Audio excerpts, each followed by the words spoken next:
যে ব্যক্তি মান কাতালা লিতাকুনা কালিমাতুল্লাহি হিয়াল উলিয়া ফাহুয়া ফি সাবিলিল্লাহ, যে ব্যক্তি আল্লাহ রাব্বুল আলামিনের জমিনে আল্লাহ পাকের কালিমা লা ইলাহা ইল্লাল্লাহ এটা প্রতিষ্ঠা করার জন্য যুদ্ধ করেছে, শহীদ হয়েছে, শুধুমাত্র সে ব্যক্তি শহীদ।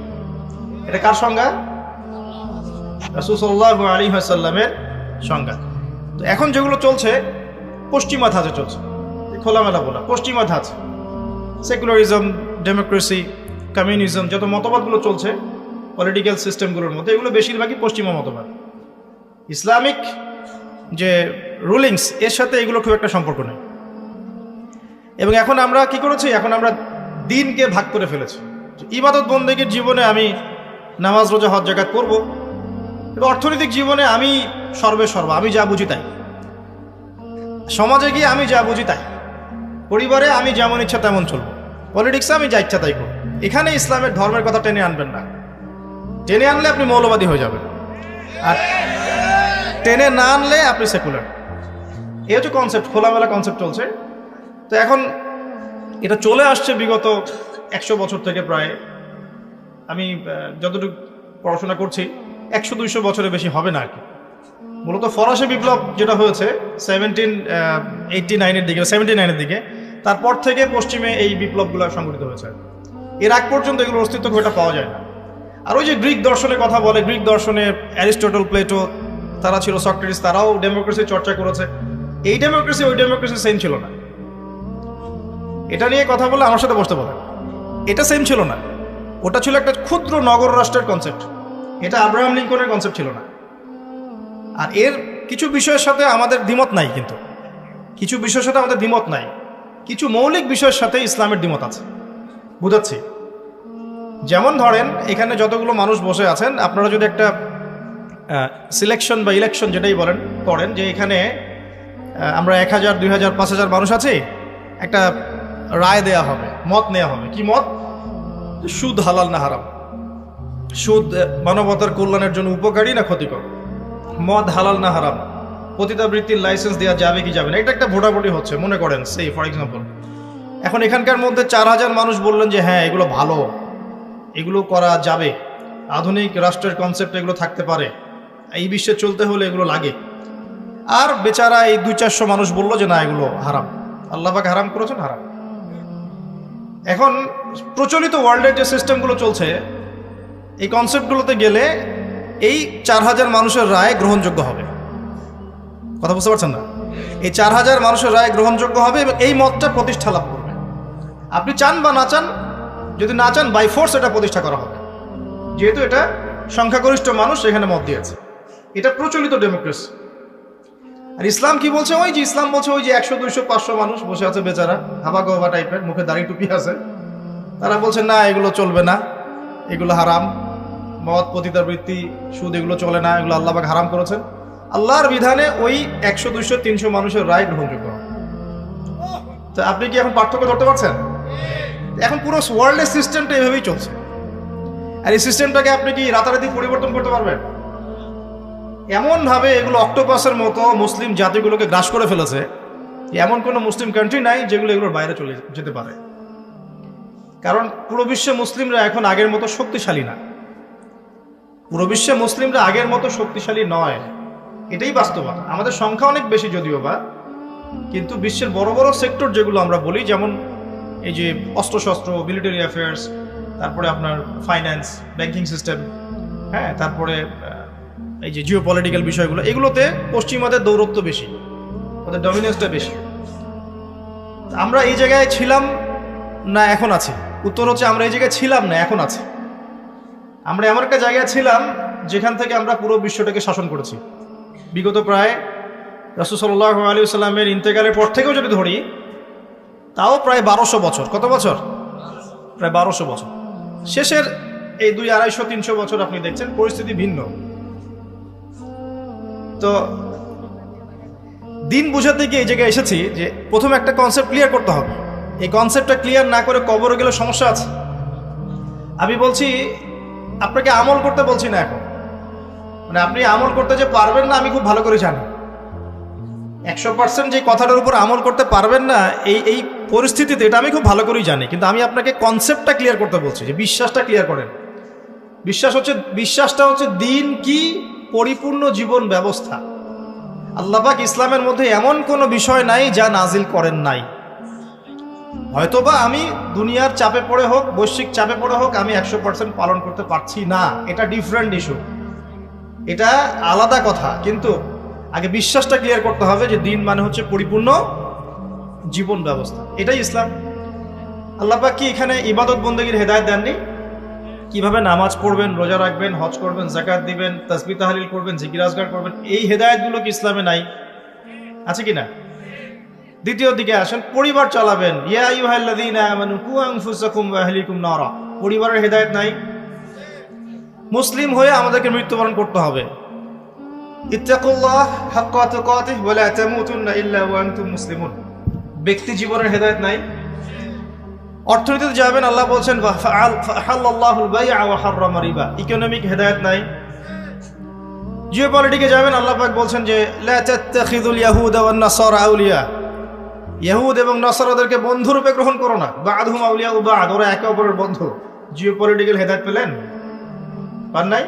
আল্লাহ পাক বলছেন ফাহকুম বাইনান নাসি বিল হক, মানুষের মধ্যে হকের মানদণ্ডে বিচার ফয়সালা করো, ফয়সালা নাই? তো সবকিছু আছে কি নাই এটা আগে কথা। আর আপনি পালন করতে পারবেন না সেটা পরের ইস্যু, বা আপনি নসিহত গ্রহণ করবেন কি করবেন এটা আপনার ইখতিয়ার, কেউ বাধ্য করবে না। বাধ্য করবে? কেউ কি ফোর্স করবে ইসলাম নিয়ে, চাপিয়ে দিবে আপনার উপরে, আপনাকে মানতেই হবে এমন কি কেউ বলবে? কেউ বলবে না। কিন্তু আগে তো কনসেপ্টটা ক্লিয়ার করতে হবে নাকি ভাই, যে ইসলামের মধ্যে পরিপূর্ণ জীবন ব্যবস্থা আছে নাকি নাই? যদি থাকে তাহলে আমাদেরকে জানতে হবে এখন যে একটা পরিপূর্ণ জীবন ব্যবস্থা থাকার পরেও কি অন্য জীবন ব্যবস্থা বা দর্শন বা ইজম এগুলো নেওয়া যাবে কিনা। উত্তরটা আল্লাহ পাক দিচ্ছেন সূরা আল ইমরানের 85 নম্বর আয়াত। কত নম্বর?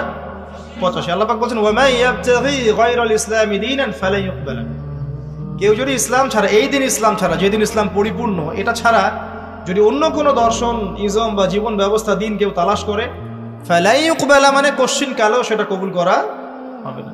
দুনিয়াতে পার পেয়ে যেতে পারে, পরকালে গিয়ে দেখবে আমল নামা সব ডিলিট হয়ে গেছে। আমল নামা কি হয়ে গেছে? ডিলেট। হ্যাঁ, বিশ্বাস করছেন না?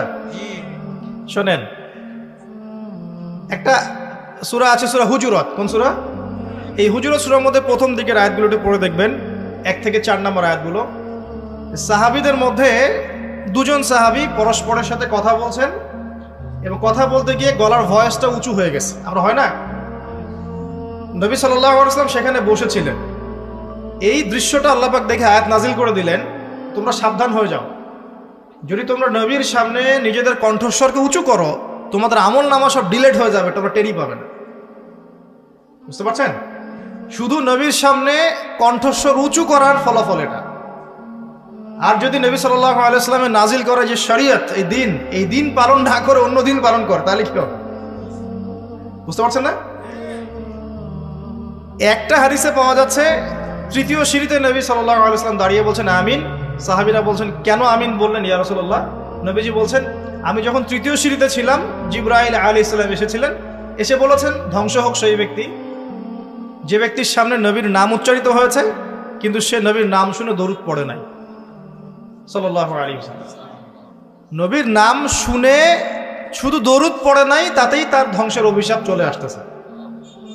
আর একটু চিন্তা করেন, যে নবীর উপরে কোরআন এবং সুন্নাহ নাজিল হয়েছে, যে কোরআন সুন্নাহ পরিপূর্ণ ইসলাম, রিলিজিয়ন, জীবন ব্যবস্থা, এটা বাদ দিয়ে কেউ যদি অন্য মতবাদ, ইসলাম, দর্শন তালাশ করে, তার আমল নামা টিকবে?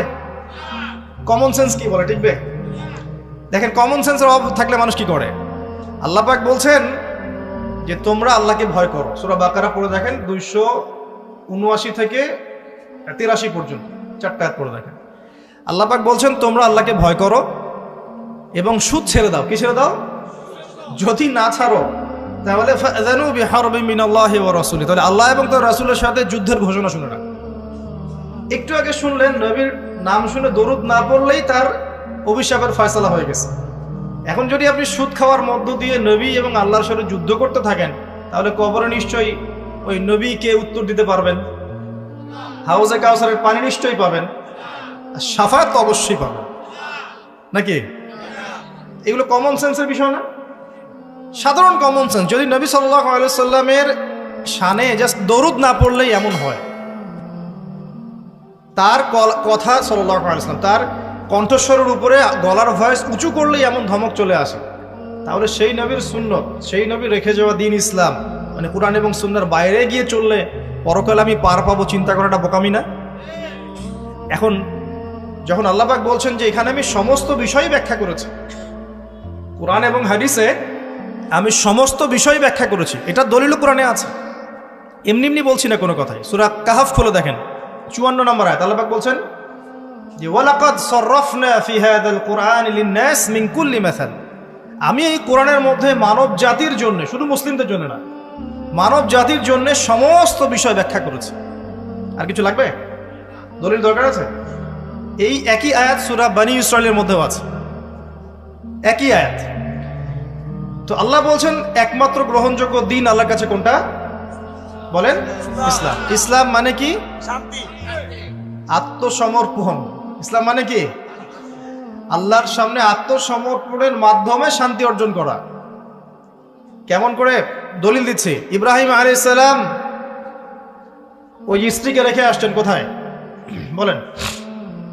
কাবা ঘরের পাশে, মনে আছে? খাবার নাই, পানিও নাই, আল্লাহ পাক বলছেন রেখে আসলেন। ইব্রাহিম আলাইহিস সালাম কি প্রশ্ন করেছিলেন কেন করব আল্লাহ? এর পিছনে বিজ্ঞান কি? এই হুকুমের পিছনে দর্শন যুক্তি কি? তিনি কি প্রশ্ন করেছেন?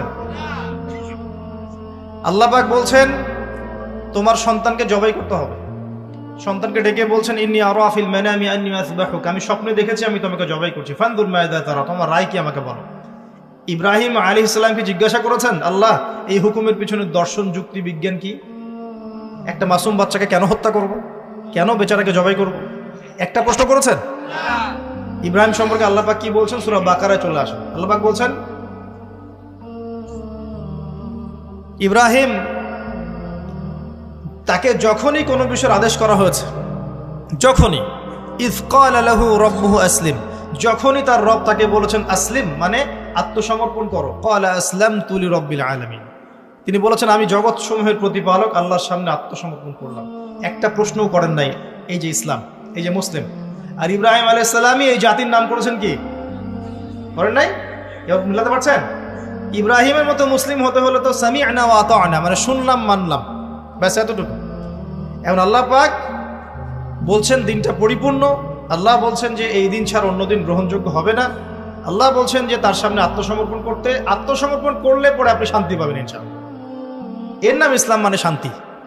ইসলাম মানে ওই শান্তি নয়, ওই বলে কিছু মানুষ ইসলামে শুধু শুধু সৎ কাজের আদেশ, ফজিলত আর ফজিলত বলতে হবে। শুধু কি মানে ফজিলত বলাই কাজ ইসলামের, আর সৎ কাজের আদেশ করাটাই ইসলাম? অসৎ কাজে নিষেধ করতে হবে না? সৎ কাজে আদেশ করলে তো কেউ কখনো জেল ছুলি ফাঁসির শিকার হতো না, হতো? সারা জীবন যদি ফজিলতের বয়ান করতে থাকি, সুবহানাল্লাহ বললে এত নেকি হয়, আলহামদুলিল্লাহ বললে এত নেকি হয়, আল্লাহু আকবার বললে এত নেকি হয়, কোনো বাধা বিপত্তি আসবে নাকি? আপনার নামে সমালোচনা হবে নাকি? যখন হক কথা বলা শুরু করবেন তখন সমস্যা। নবী সাল্লাল্লাহু আলাইহি ওয়াসাল্লামকে 23 বছর মার্কেট হলো কেন? দাঁত শহীদ হলো কেন? তার এই ভ্রুর নিচে এভাবে কড়া ঢুকিয়ে দেওয়া হলো কেন?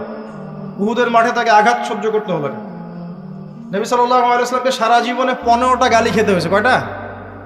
সিরাত পড়েন, আর রাহিকুল মাখতুম বইগুলো, এই ধরনের বইগুলো পড়ে দেখেন, 15টা গালি খেতে হয়েছে তাকে সারা জীবন। আমাদের নবীজির চেয়ে ভালো কোনো মানুষ আছে নাকি? সেই মানুষকে জীবনে 15টা গালি খেতে হয়েছে। বলছে মানুষ যে আপনি হচ্ছেন কাযযাব, মিথ্যা, মহামিথ্যাবাদী। কাযযাব মানে শুধু মিথ্যাবাদী না, মহামিথ্যাবাদী। আপনি হচ্ছেন নাউযুবিল্লাহ সাহের, জাদুকর। আপনি হচ্ছেন ফারিকুল জামাত বিভক্তকারী, ঐক্য বিনষ্টকারী। বুঝতে পারছেন না কথা? আপনি বলছেন যে মাজনুন, পাগল ব্যক্তি, মাজনুন। কোরআনকে বলছে শয়তানের বাণী, নাউযুবিল্লাহ। তাকে নাকি জিন ভর করেছে, জিন ছাড়ানোর জন্য একজন এসেছিল, জিমাদ আল-আজদি তার নাম। সে খবর পেয়েছে নবী সাল্লাল্লাহু আলাইহি ওয়াসাল্লাম কোরআনের মতো কিছু বলে বেড়াচ্ছেন। তার ধারণা যে নবী সাল্লাল্লাহু আলাইহি ওয়াসাল্লামকে জিন আক্রমণ করেছে, নাউযুবিল্লাহ। সে এসে বলছে, শোনেন ঘটনাটা খুব মজার। সে এসে বলছে যে মুহাম্মদ কোথায়? মক্কায়। সবাই দেখিয়ে দিল ওই যে কাবা ঘরে বসে আছে, যাও। তিনি গিয়ে বলছেন যে আমি অনেক জিনগ্রস্ত মানুষের চিকিৎসা করেছি, আপনার কি সমস্যা একটু বলেন তো, আমি আপনার চিকিৎসা করতে আসছি। তখন নবী সাল্লাল্লাহু আলাইহি ওয়াসাল্লাম কি বললেন জানেন? তিনি বলছেন, এই যে এটা বলছেন, ইন্নাল হামদুলিল্লাহ নাহমাদুহু ওয়া নাস্তাঈনু মান ইয়াহদিহিল্লাহু ফালা মুদিল্লা লাহু ওয়া মান ইউদ্লিল ফালা হাদিয়া লাহু ওয়া আশহাদু আন লা ইলাহা ইল্লাল্লাহ ওয়া আশহাদু আন লা ইলাহা ইল্লাল্লাহ ওয়াহদাহু লা শারীকা লাহু ওয়া আশহাদু আন্না মুহাম্মাদান আবদুহু ওয়া রাসূলুহু আম্মা বা'দ। এই পর্যন্ত এসেছেন। এতটুকু শোনার পরে এই জিমাদ আল আজদি তিনি বলছেন যে আচ্ছা কি বললেন আরেকবার বলেন তো। আরো একবার শোনালেন, সহিহ হাদিস। আবার বলেন দেখি, আরো একবার বলেন, আবার শুনলেন। তিনবার নবী সাল্লাল্লাহু আলাইহি ওয়াসাল্লাম এই কথাটা বললেন। কথা বলার আগেই যে হাম সানা পড়েছেন, কথা কিন্তু এখনো বলেন নাই, হামদ এবং সানা পড়েছেন। তিনবার বলার পরে জিমাদ আল আজদি তিনি বলছেন যে আল্লাহর কসম, আমি জীবনে বহু জিনগ্রস্ত মানুষকে দেখেছি, জাদুগ্রস্ত মানুষকে দেখেছি, কিন্তু আপনার এই যে কথাগুলো শুনে মনে হচ্ছে যে সাগরের গভীর থেকে বের হয়ে আসছে। এবং দেন তিনি কালিমা পড়ে মুসলিম হয়ে গেলেন। এটা বিখ্যাত ঘটনা, জিমাদ আল আজদির ঘটনা। তো নবী সাল্লাল্লাহু আলাইহি ওয়াসাল্লাম সবচেয়ে পবিত্র চরিত্রের মানুষ হওয়া সত্ত্বেও তাকে জীবনে 15টা গালি খেতে হয়েছে। আমি আরো পড়েছি, স্টাডি করেছি, দেখেছি তাকে প্রায় 16 বার হত্যার চেষ্টা করা হয়েছে। কতবার? প্রায় 16 বার। মক্কা মদিনা উভয় ক্ষেত্রেই। মক্কার তো নির্যাতন আপনারা জানেনি, গলার মধ্যে চাদর পেঁচিয়ে দেওয়া হয়েছে, পিঠের উপর উঠে নাড়ি ভুড়ি চাপিয়ে দেওয়া হয়েছে, হয় নাই? একজন থুতুও দিতে চেষ্টা করেছিল নবী সাল্লাল্লাহু আলাইহি ওয়াসাল্লাম। আল্লাহ নবী তখন বদদোয়া করেছিলেন একটা, যে আল্লাহ তোমার জাহান্নামে যে কুকুরগুলো আছে এর মধ্যে একটা কুকুরকে এর পিছনে লেলিয়ে দিও। এরপরে কি হয়েছিল, বহু বছর পরে এই ব্যক্তি সিরিয়ার দিকে গিয়েছে সফর করতে, হঠাৎ রাত্রেবেলা দেখে যে তার তাঁবুর বাইরে বাঘ হাজির, একটা নেকড়ে বাঘ, কোত্থেকে আসলে কেউ বলতে পারে না, এবং এর হাতেই তার খালাস, একবারে শেষ। তো আবার একদিন যখন তিনি নামাজ পড়ছেন, উটের নাড়ি ভুড়ি চাপিয়ে দেওয়া হলো, নবী সাল্লাল্লাহু আলাইহি ওয়াসাল্লাম হাত তুলে দোয়া করলেন। দোয়া করে বলেন, আল্লাহ এই যে আবু জাহাল, নাম উল্লেখ করে করে, আবু জাহাল, আল্লাহ যে উতবা, যে সাইবা, যে রাবিয়া, এদের নামগুলো মেনশন করে করে, আল্লাহ তুমি এদেরকে দেখে নিও। যতজনের নামে বদদোয়া করেছেন সবার লাশ বদরের কূপে পাওয়া গেছে। যতজনের নাম ধরে তিনি বদদোয়া করেছেন সবার লাশ 10 বছর পর বদরের যুদ্ধে কূপের মধ্যে পড়েছিল। একটু আগে বলেছিলাম না নবী সাল্লাল্লাহু আলাইহি ওয়াসাল্লামের বদদোয়া। আর আমরা যারা সারা জীবন অতিবাহিত করছি, দিনের কোনো ফিকিরই নাই, দিন পালনের কোনো ফিকির নাই, নামাজ না আছে, পর্দা না, যাকাত না, ইসলামিক অর্থনীতি না, ইসলামিক পরিবার না, ইসলামিক রাষ্ট্র গড়ার কোনো চিন্তা ভাবনা, কিছুই নাই। তাহলে আমাদের কি হবে আল্লাহ ভালো জানে। প্রিয় ভাইরা, 16 বার তাকে হত্যা করার চেষ্টা করা হয়েছে, এটা আমি পেয়েছি। এমনকি মক্কা বিজয়ের পরে যখন তিনি তাওয়াফ করছেন ওই সময়ও একজন চোরাগুপ্ত হামলা চালানোর চেষ্টা করেছে। এখন আমাকে উত্তর দেন, নবী সাল্লাল্লাহু আলাইহি ওয়াসাল্লাম এত পুত পবিত্র চরিত্রের অধিকারী মানুষ হওয়া সত্ত্বেও মানুষ কেন তাকে গালি দেয়, কেন তাকে হত্যার চেষ্টা করে? কি কারণ? কারণ একটাই, লা ইলাহা ইল্লাল্লাহর দাওয়াত এমন দাওয়াত যেটা খালি মুখের জিকিরের দাওয়াত নয়। লা ইলাহা ইল্লাল্লাহর দাওয়াত মানে আল্লাহ পাকের জমিনে আল্লাহ পাকের পূর্ণ বিধান চলবে, অন্য কিছুই চলবে না। আর এই সৎ কাজের আদেশ, অসৎ কাজের নিষেধে যখন আপনি যাবেন তখন অবশ্যই এরকম বাধা বিপত্তি আসতেই হবে। যদি না আসে বুঝতে হবে এটা কোনো দাওয়াতই হচ্ছে না, এটা জাস্ট একটা গোলালু মার্কা দাওয়াত হচ্ছে। আমি নিজেও ফিল করি যে আমি আসলে কি করতেছি, এখন কি দাওয়াত দিচ্ছি মানুষকে, কি বলবো আর কি বলবো না, মানুষকে কি বোঝাচ্ছি, আর আমি বা কতটুকু যোগ্য, কে কান্ডারি হবে, কারা, কে নেতৃত্ব দিবে, কোথা থেকে আসবে এমন নেতা যারা সারা বিশ্ব জুড়ে ইসলাম প্রতিষ্ঠা করবে। কি করছি আমরা আসলে, কতটুকু বলতে পারছি, কতটুকু বলতে পারছি না। ফজিলত তো বর্ণনা করে রাত পার হয়ে যাবে সবকিছুর, কিন্তু আপনি যখনই সুদের, ঘুষের, জেনার, মদের এইসব বিরুদ্ধে কথা বলবেন তখন তো আপনি টিকতে পারবেন না।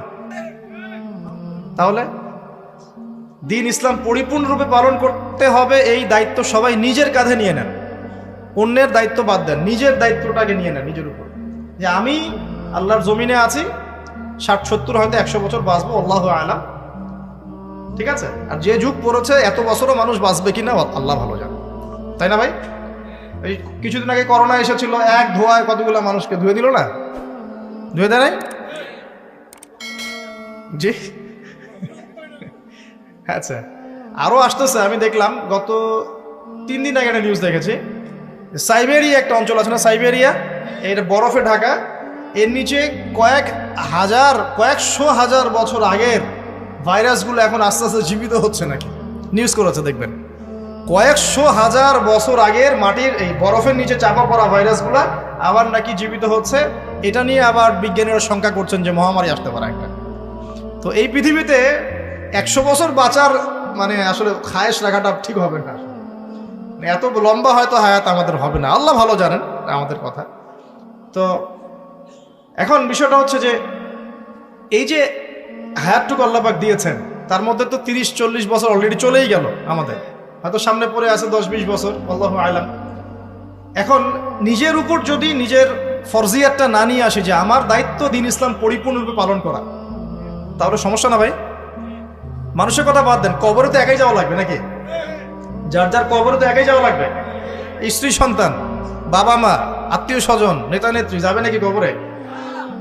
যারা আজকে আমাদেরকে মোহগ্রস্ত করে রেখেছে, মোহগ্রস্ত বোঝেন, দুনিয়ার মায়া মোহর মধ্যে ব্যস্ত করে রেখেছে, কেউ কি যাবে? ওই একটা হাদিস পড়লেই চোখে পানি চলে আসে। মাইয়াতকে রাখা হয় কবরে, আর মাইয়াত পায়ের খসখস শব্দ শুনতে পারে। তাকে যারা দাফন করতে আসছে তার পায়ের খসখস শব্দ সে শুনতে পারে। আল্লাহ পাক শোনায়। আল্লাহ পাক শোনালে মানুষ শুনবে না? আল্লাহ পাক যদি দেখায় মানুষ দেখবে না? তো আল্লাহ যদি কাউকে কিছু শোনান তাহলে তো সে শুনবে, সে দেখবে, সে বুঝবে।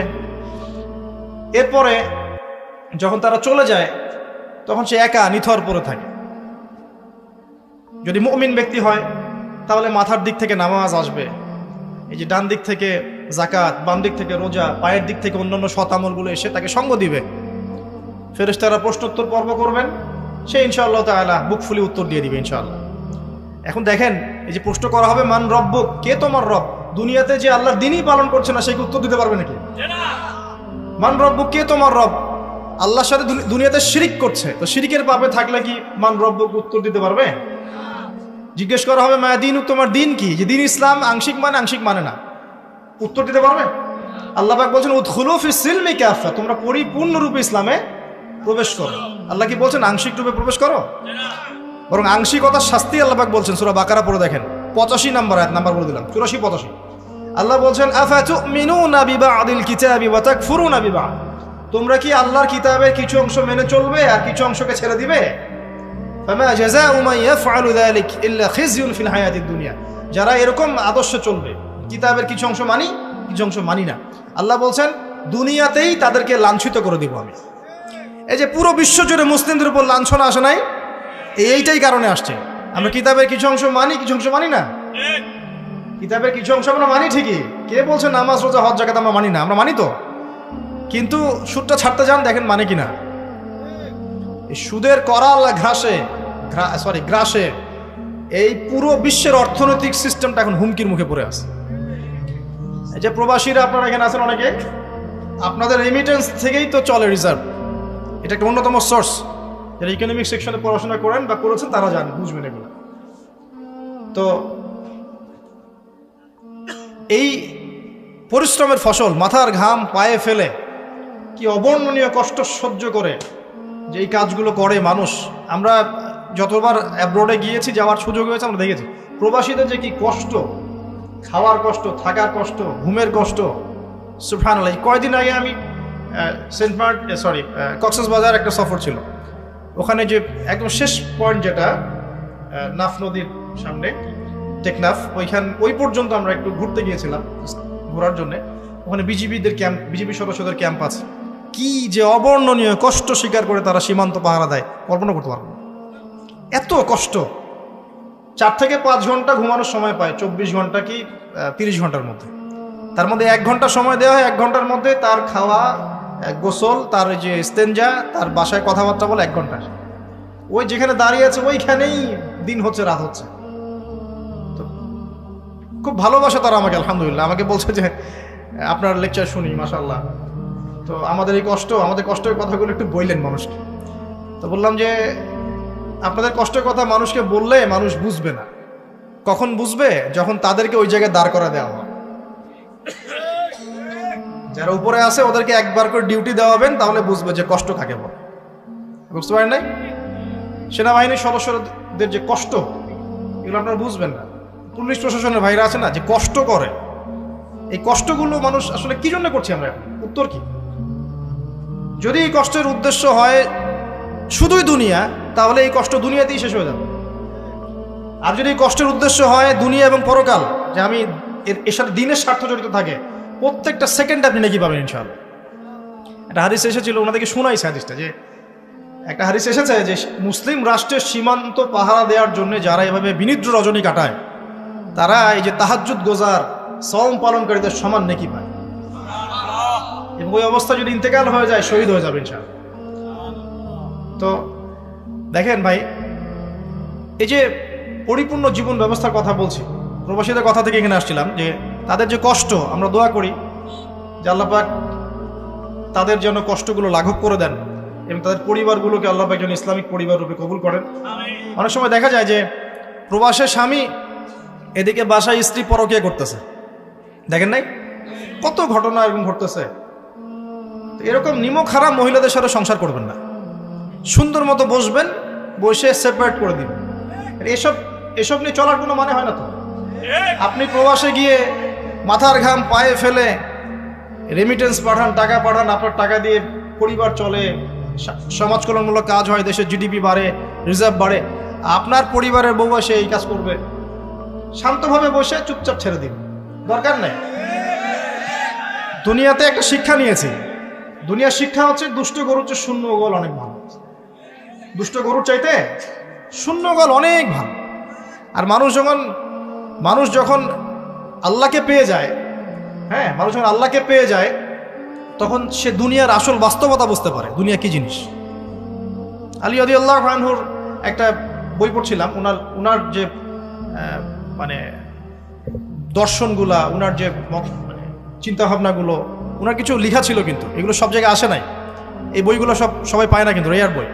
তো ওখানে দুনিয়ার এক্সাম্পল দিচ্ছেন উনি বলছেন দুনিয়া এমন জায়গা যেখানে কেউ যদি ডুব দেয়, সমুদ্রে ডুব দেওয়ার মতো জাস্ট ডুব দেয়, তাহলে তার আমল, যত নেক আমল, সব আমল কমে আসবে। এটা কিন্তু বাস্তব। দুনিয়াতে ডুব দিবেন আপনি, দেখবেন আপনার নেক আমলগুলো কমে আসতেছে। তিনি বলছেন দুনিয়া হচ্ছে সাপের মতো। কেমন? সাপের মতো। ধরতে নাকি খুব সফট লাগে, ধরতে খুব স্পর্শ করতে সফট মনে হয়, কিন্তু এর বিষ যদি একবার ঢুকে দেয় শরীরে, আর রেহাই নাই।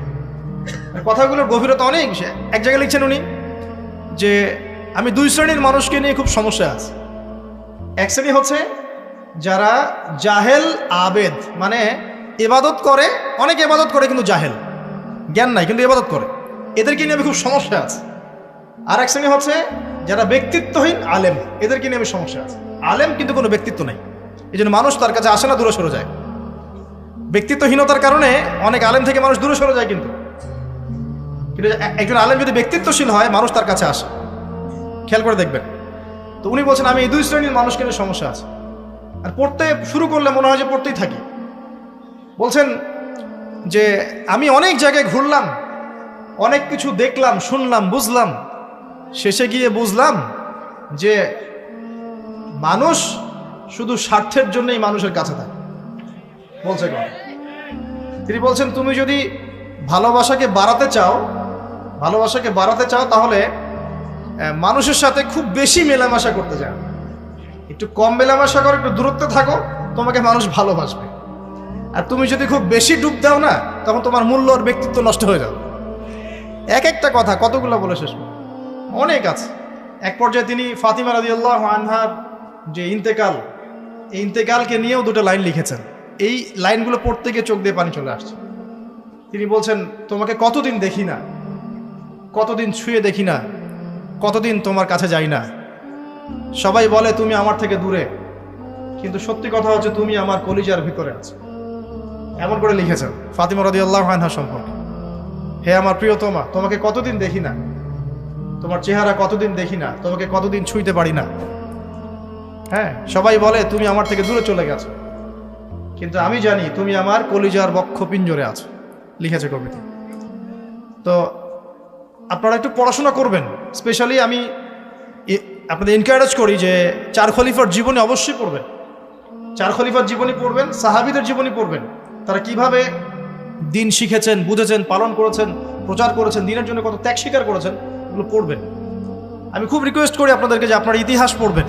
রাসূল সাল্লাল্লাহু আলাইহি ওয়াসাল্লামের জীবনী থেকে শুরু করে একদম অটোমান এম্পায়ার পর্যন্ত ইতিহাসগুলো পড়ে দেখেন কিভাবে ইসলাম আজকে এই জায়গায় আসছে, আপনি চিন্তাই করতে পারবেন। কত চড়াই উতরাই পেরিয়ে যে ইসলাম আজকে এই জায়গায় আসছে, আপনি চিন্তাই করতে পারবেন।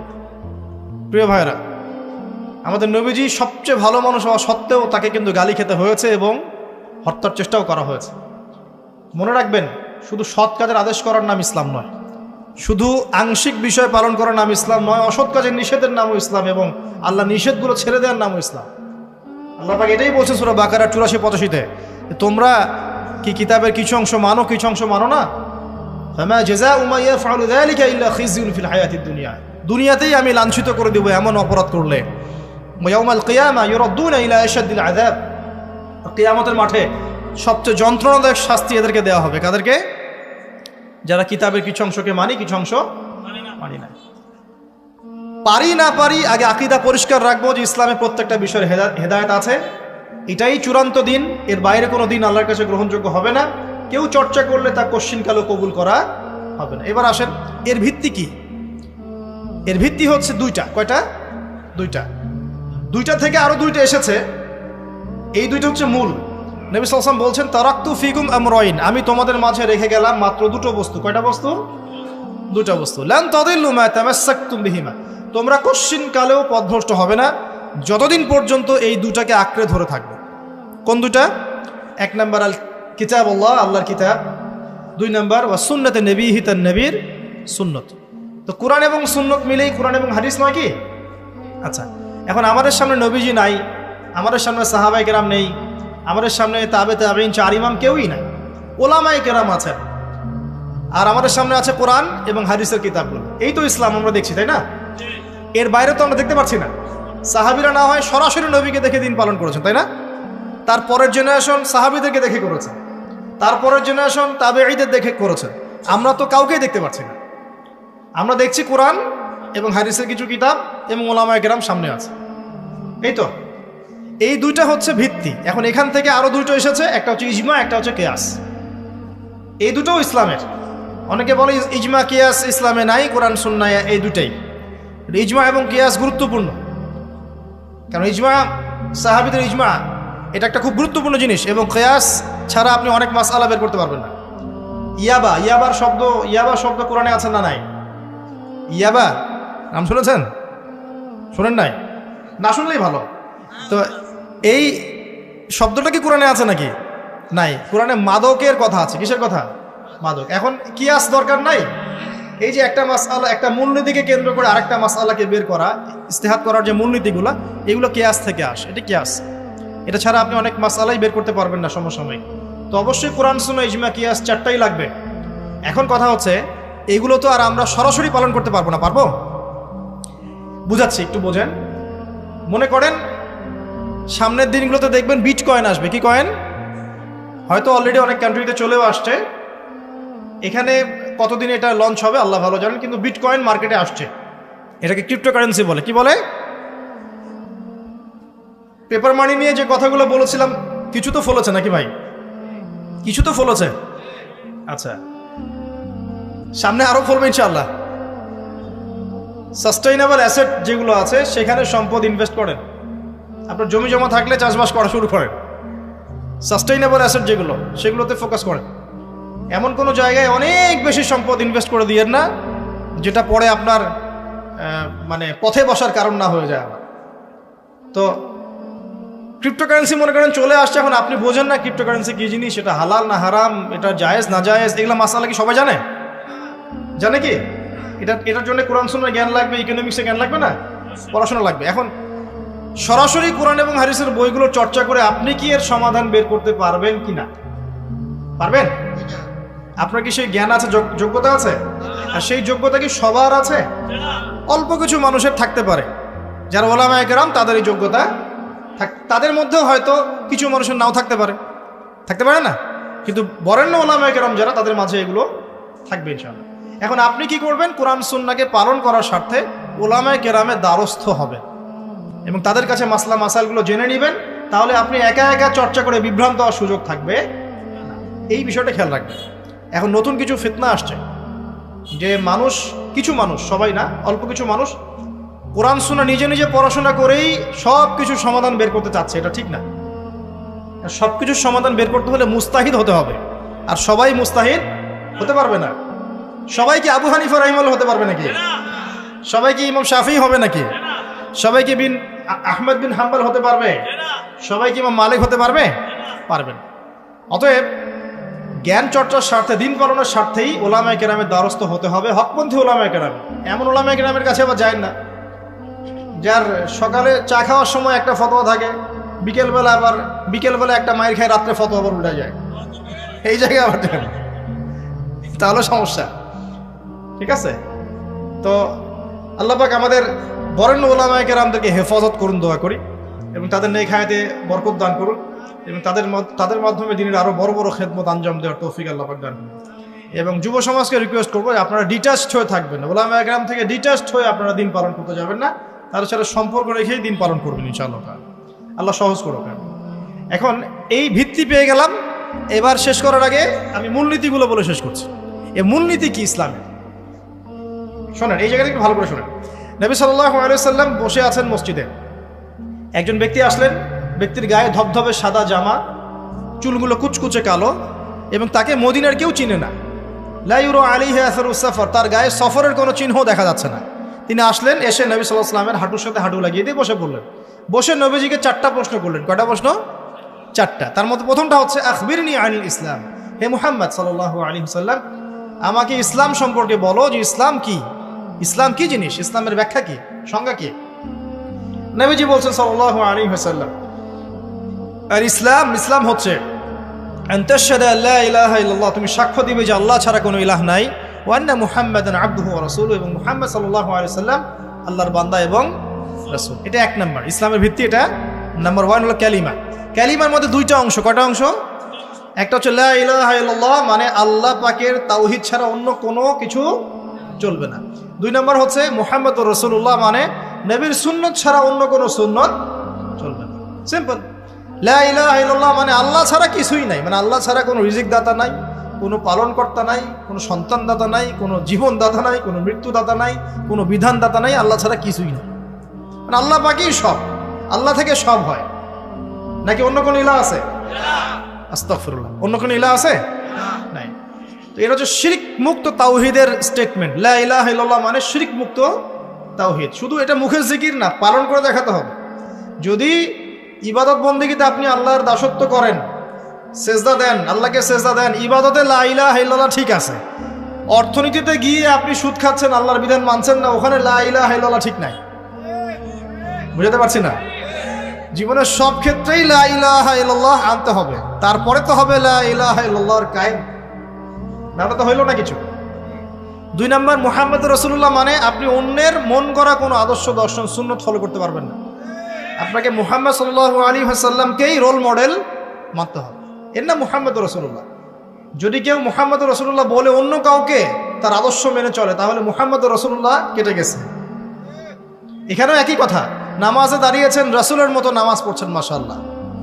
রোজা করছেন রাসূলের মতো, হজ উমরা সব রাসূলের তরিকায় হচ্ছে, তাসবিহ তাহলিল সব রাসূলের তরিকা হচ্ছে। অর্থনীতিতে গিয়ে রাসূলের তরিকা চলে না, তাহলে এখানে আর মুহাম্মদুর রাসূলুল্লাহ থাকলো না। আমি মনে হয় বুঝাতে পারছি না। মানে জীবনের সব ক্ষেত্রেই লা ইলাহা ইল্লাল্লাহ মুহাম্মদুর রাসূলুল্লাহ থাকতে হবে, শুধু একটা অংশে নয়। এটা 1 নাম্বার। 2 ওয়ান তুকিমাস সালাহ, এবং যখন তুমি সালাত কায়েম করবে। ইসলামের 2 নাম্বার পিলার কি? সালাত কায়েম করা। সালাতের বিষয়ে জাস্ট 2টো হাদিস বলে দিই আমি, তাহলে আপনার যথেষ্ট হবে ইনশাআল্লাহ। একটা হাদিসে নবীজি বলছেন, মান তারাকা সালাতান মুতাআম্মিদান ফাকাদ কাফার, কেউ যদি ইচ্ছাকৃতভাবে নামাজকে ছেড়ে দেয়, সে ব্যক্তি কিন্তু কুফরি করলো। কি করলো? তা আমরা যারা নামাজ পড়ছি না, আমরা কিন্তু কুফরির মধ্যে আছি। মুয়াজ বিন জাবাল রাদিয়াল্লাহু আনহু নবীজি বলছেন, মান তারাকা সালাতান মুতাআম্মিদান ফাকাদ বারিআত মিন জিম্মাতিল্লাহ, কেউ যদি নামাজ ছেড়ে দেয়, ফরজ নামাজ তার উপর ছেড়ে দেয়, ত্যাগ করে, সে ব্যক্তি আল্লাহর জিম্মাদারি থেকে মুক্ত হয়ে গেল। আল্লাহর জিম্মাদারি নাই তার উপরে, আল্লাহ পাকের কোনো রেসপন্সিবিলিটি নাই তার উপরে, আর আল্লাহ ছেড়ে দিয়েছেন তাকে, যাও। একটা হাদিস আছে, বাইনা রাজুলি ওয়া বাইনা শিরকি ওয়াল কুফরি তারকুস সালাহ, একজন আল্লাহর বান্দা আর একজন কাফের মুশরিকের মাঝে পার্থক্যই নামাজ। নামাজ নাই, ইসলাম নাই। শুধু আইওয়াশ শোডাউন দিয়ে কিচ্ছু হবে না ভাই। 5 ওয়াক্ত নামাজ আগে ঠিকঠাক মতো পড়তে হবে না ভাই? আমাদের যুব সমাজ এখন রাত 3:30টায় খেলা দেখতে ওঠে, তাহাজ্জুদে ওঠার সুযোগ হচ্ছে না, ফুরসত হচ্ছে না। 3:30 4টা হলেও উঠতে হবে, অ্যালার্ম দিয়ে রাখবে, আর্জেন্টিনার খেলা আছে। কিন্তু আর 1 ঘন্টা পরে ফজরের নামাজ, ওই খেলা দেখি ঘুম, ফজরের নামাজ না। এই যে ঢাকায় দেখলেন না, ছবি দেখলে মনে হয় একটা তিল পরিমাণ জায়গা নেই মানুষের দাঁড়ানোর। পর্দার সামনে একটা তিল পরিমাণ জায়গা নেই মানুষের দাঁড়ানোর। হই হুল্লা করতেছে, নাচছে, গাচ্ছে, স্মোক করতেছে, ড্রিঙ্কস করতেছে। মিডিয়া এগুলোকে প্রমোটও করতেছে। মিডিয়া প্রমোট করতেছে মানে কি? মিডিয়া দেখাচ্ছে মানে বিশ্ব কত ভালো আছে এখন, কত সুখ আমাদের। হ্যাঁ, আমাদের সুখী সুখ, খালি সুখে সমৃদ্ধ জীবন যাপন করতেছে, খেলা দেখতেছে, নাচতেছে নাকি?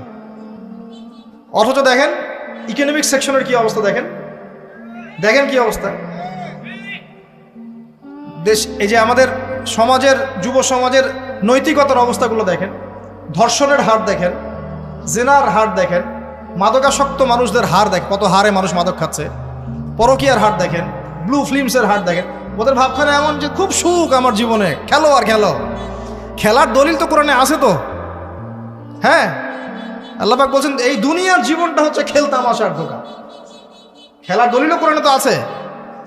ওমা হাযিহিল হায়াতু দুনিয়া ইল্লা মাতাউল গুরুর, এরকম একটা আয়াত আছে সূরা হাদীদের মধ্যে। আল্লাহ পাক আছে, আল্লাহ পাক বলেছেন যে ইলামু, তোমরা জেনে রাখো, আন্নামাল হায়াতু দুনিয়া লাইবু ওয়া লাহু, তোমরা জেনে রাখো যে এই দুনিয়ার, পুরো দুনিয়ার জীবনটাই খেলা, খেল তামাশা। ওয়া লাহু, ঠাট্টা, হাসি ঠাট্টা, মানে এটা কি বলে বাংলা দিয়ে? ভ্রম, মায়া, মোহ, ভ্রম। তোমরা জেনে রাখো দুনিয়ার জীবনটা খেলা, খেল তামাশা, ভ্রম, মিছে মায়া। ই'লামু আন্নামাল হায়াতু দুনিয়া লাইবু ওয়া লাহু ওয়া যিনাতু ওয়া তাফাখুরুম বাইনাকুম ওয়া তাকাসুর, এবং দুনিয়ার জীবন হচ্ছে একে অপরের সাথে প্রাচুর্যের প্রতিযোগিতা। এগুলা আল্লাহ পাক বলছেন। তো খেলার দলিল তো কোরআনেও পাওয়া যাচ্ছে না? দুনিয়ার জীবনটাকে আল্লাহ বলছেন ওমা হাযিহিল হায়াতু দুনিয়া ইল্লা মাতাউল গুরুর, পুরো দুনিয়ার জীবনটাই হচ্ছে মাতাউল গুরুর, প্রতারণা, ধোঁকা, মরিচিকা ছাড়া কিছুই না। আর প্রমোট করা হয় যে বিউটি কন্টেস্ট হচ্ছে, মনে হচ্ছে কত সুখ আমাদের। হ্যাঁ, মেয়েরা একদম নগ্ন হয়ে ফ্যাশন শো করছে, প্রমোট করছে, দেখো এগুলো সবাই কি সুন্দর জিনিস, কত সুখ, কত সুখে আছি আমরা। খেলতেছে মানুষ, দেখো ব্রাজিল আর্জেন্টিনা খেলা হচ্ছে, কত সাপোর্টার, কত সুখ, কত মজা, কত লাজ্জাত দুনিয়াতে। হ্যাঁ, মানে কি প্রমোট করতেছে দেখেন। মানে রিয়েলিটি, একটা কথা বলেছে অনেক লেকচারে যে এই ফিতনাময় যুগ, দাজ্জালের যে যুগটা হবে না, ওই যুগে বাস্তবতা আর ভিজুয়াল ওয়ার্ল্ড হবে আকাশ পাতাল পার্থক্য। মানে যা আপনি দেখবেন সেটা সত্য না, ভিতরের বিষয়টা সত্য, যেটা আপনি দেখতে পাচ্ছেন। যা আপনি দেখবেন সেটা সত্য না, যা সত্য তা আপনি দেখতে পাচ্ছেন না। এটা হবে দাজ্জালের যুগ। কেমন? খিদিরের মতো। নৌকা ফুটা করলেন কেন? সন্তান হত্যা করলেন কেন? বাচ্চা হত্যা করলেন কেন? আর এই যে দেয়াল নির্মাণ করলেন কেন? 3টা ক্ষেত্রে মুসা আলাইহিস সালাম ভেটো দিচ্ছেন, খিদির আলাইহিস সালাম বলছেন যে এর পিছনে কারণ আছে না? দাজ্জালের যুগটা এমন হবে, বাহ্যিকভাবে যে এটা দেখছেন চোখ দিয়ে, এটা সত্য নয়। ভিতরে যেটা আছে ওটা সত্য। ভিতরটা সবাই দেখতে পারবে না, দেখতে হলে খিদির হতে হবে। ভিতরটা হচ্ছে যে সমাজ তো ডিস্ট্রয়েড, ম্যাসাকার হয়ে গেছে, সমাজের কাঠামোই ভেঙে গেছে আমাদের। এখন নারী পুরুষের যে ফাংশন চেঞ্জ হয়ে গেছে, ধর্ষণের হার দিন দিন বেড়ে গেছে, ইফটিজিং বেড়েছে, বেপরদামি বেড়েছে, নগ্নতা বেড়েছে, মাদক বেড়েছে, পরকীয়া বেড়েছে, কচি কচি বাচ্চা কাচ্চা মেয়েগুলোকে ধরে ধরে ধর্ষণ করা হচ্ছে। সমাজের কাঠামোই চেঞ্জ হয়ে গেছে। সমাজের সমকামিতা বেড়েছে, প্রচুর সমকামী, খেলতামাশা, দুনিয়ার জীবনটা খালি খেলতামাশা। আর আমাদের এই যুব সমাজ, যাদের হাতে ইসলামের ভবিষ্যৎ আছে, ওদেরকে এই দিকে মোহাগ্রস্ত করে রেখে দেওয়া হচ্ছে। এরা নামাজ পড়ে না, কোরআন তেলাওয়াত করে না, আলেম ওলামার সাথে কোনো সোহবত নাই, কোনো সম্পর্ক নাই, হাদিসের কিতাব নাই বাসায়, দাড়ি নাই, ইসলামিক লেবাস পোশাক নাই, ইসলামিক মূল্যবোধ নৈতিকতা নাই, আল্লাহ রাস্তায় সময় দেওয়ার কোনো মানসিকতা নাই। এই যুবক ছেলেপেলেগুলোকে নিয়ে নাচতেছে মিডিয়া। কি করবে এরা দেশের জন্য? যারা এরকম অন্য একটা রাষ্ট্র, যে রাষ্ট্র আমাকে চিনেই না, ওর খেলায় সে হুজুকে লাফায়, এ দ্বারা রাষ্ট্রের উন্নয়ন হবে নাকি?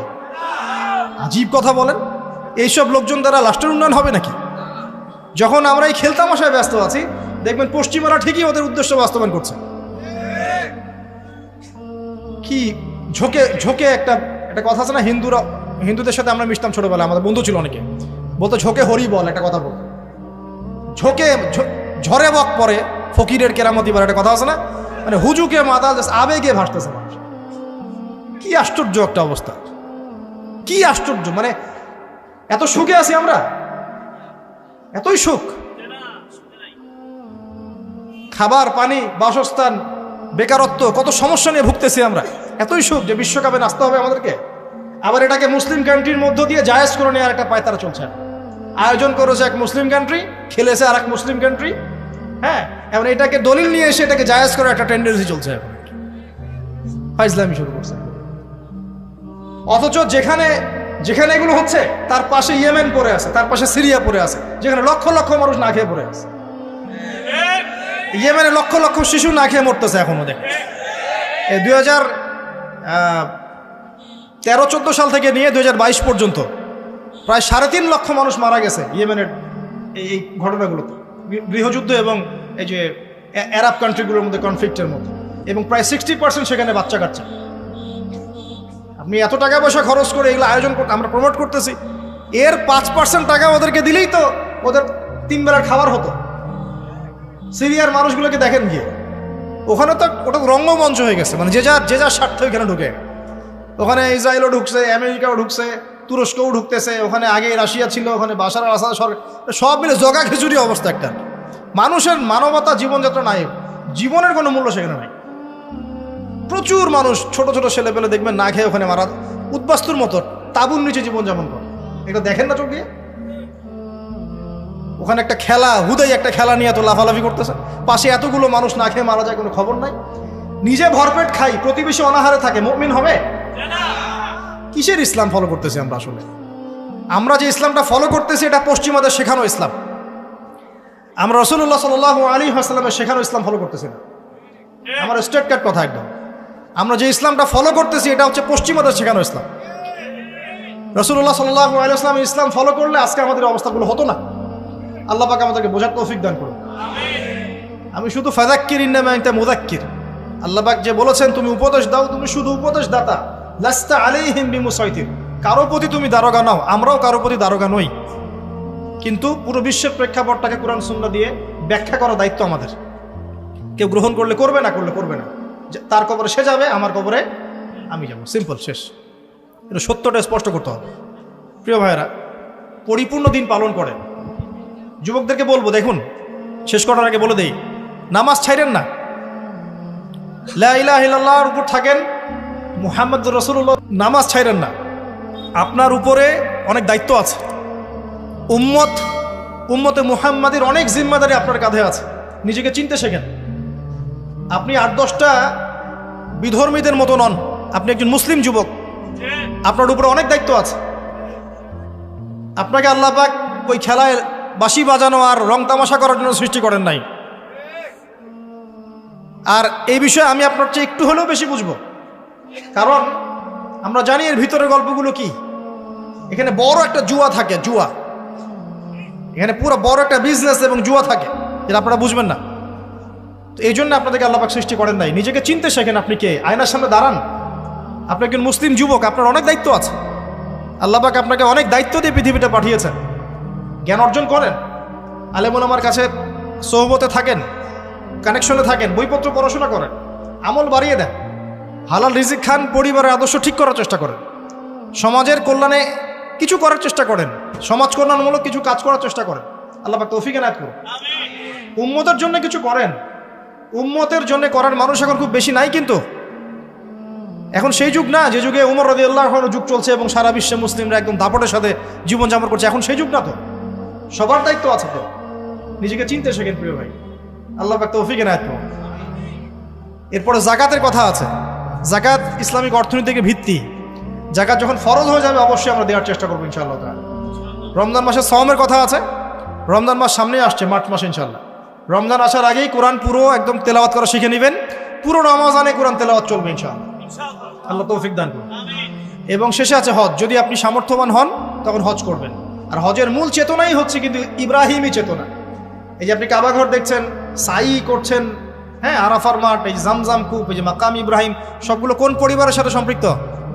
ইব্রাহিম আলাইহিস সালামের সাথে। এই যে তাওহীদপন্থী মানুষ, যিনি ছিলেন মুসলিম, যাকে আল্লাহ পাক বলছেন ইয ক্বালা লাহু রাব্বুহু আসলিম, যখনই আল্লাহ পাক বলছেন আত্মসমর্পণ করো, ক্বালা আসলামতু লিরাব্বিল আলামিন, তিনি বলেছেন আমি জগৎসমূহের প্রতিপালকের কাছে আত্মসমর্পণ করলাম। ইব্রাহিম আলাইহিস সালামের একটা স্টেটমেন্ট দিয়ে আমরা আজকের লেকচার শেষ করি।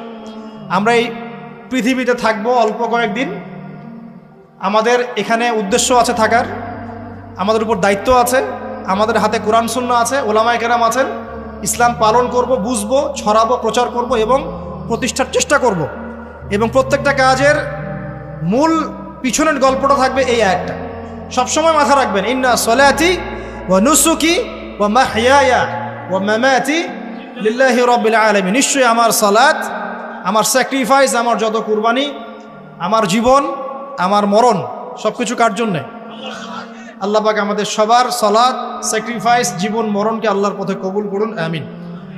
আজকের মতো এখানে শেষ করছি। সুবহানাকা আল্লাহুম্মা ওয়া বিহামদিকা আশহাদু আল্লা ইলাহা ইল্লা আনতা আস্তাগফিরুকা ওয়া আতুবু ইলাইক। আসসালামু আলাইকুম।